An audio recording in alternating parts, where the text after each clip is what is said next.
अच्छा, जो fourth factor है वो आपके पास इलेक्ट्रॉनिक कन्फिग्रेशन है। तो बेटा हमारे पास इलेक्ट्रॉनिक कन्फिग्रेशन दो किस्म के होते हैं, एक होता है stable electronic configuration, stable EC, और दूसरा होता है अनस्टेबल इलेक्ट्रॉनिक कन्फिग्रेशन। ठीक है, अनस्टेबल इलेक्ट्रॉनिक कन्फिग्रेशन।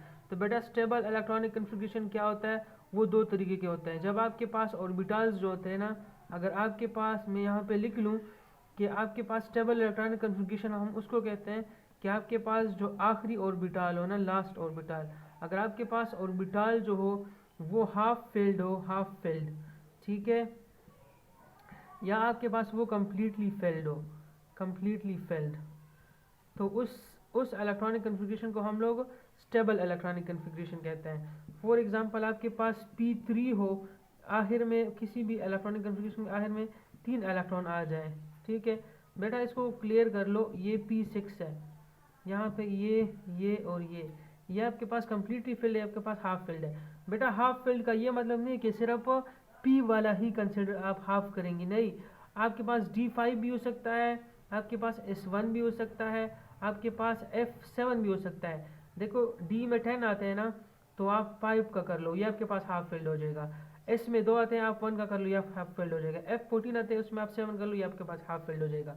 अब ये आपके पास S2 भी हो सकता है, ये आपके पास P6 भी हो सकता है, और D10 भी हो सकता है, और F14 भी हो सकता है, ये कम्प्लीटली फिल्ड। तो अगर आखिरी जो लास्ट ऑर्बिटल होगा ना, लास्ट ऑर्बिटल, ठीक है, लास्ट ऑर्बिटल अगर आपके पास किसी भी एलिमेंट का हाफ फिल्ड आ रहा हो या कम्प्लीटली फिल्ड आ रहा होगा, तो उसकी जो आयनाइजेशन एनर्जी होगी ना, उसकी आयनाइजेशन एनर्जी हो वो बढ़ेगी।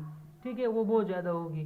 क्यों बहुत ज़्यादा होगी? क्योंकि ये आपके पास स्टेबल इलेक्ट्रॉनिक कन्फिग्रेशन में है, क्योंकि उसकी जो इलेक्ट्रॉनिक कन्फिग्रेशन है वो स्टेबल है। तो किसी स्टेबल एटम से इलेक्ट्रॉन को निकालना बहुत मुश्किल है।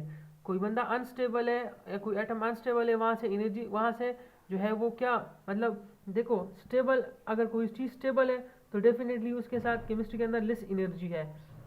ठीक है, और अगर कोई इस बंदा अनस्टेबल है तो उसके पास हाई एनर्जी है, हाई एनर्जी।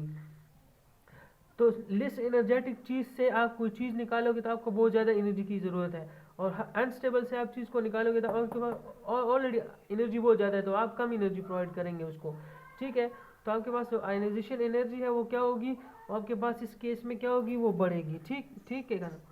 अच्छा, अब हमारे पास क्या है, एक है unstable electronic configuration. Unstable electronic configuration बेटा क्या होता है, मैं आपको समझाता हूँ यहाँ से।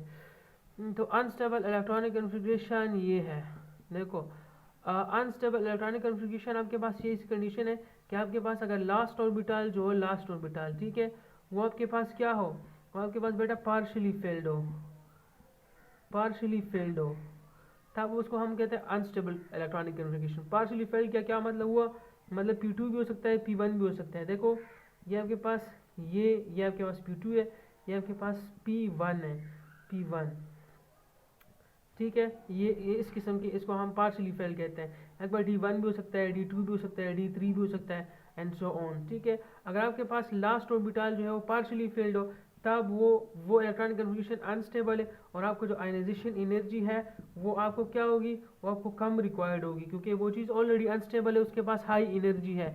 तब उसके पास ऑलरेडी एनर्जी है, तो उसको एनर्जी देने की इतनी ज़रूरत नहीं, बस आप थोड़ी सी एनर्जी प्रोवाइड करोगे तो वहाँ से इलेक्ट्रॉन जो है वो निकल जाएगा।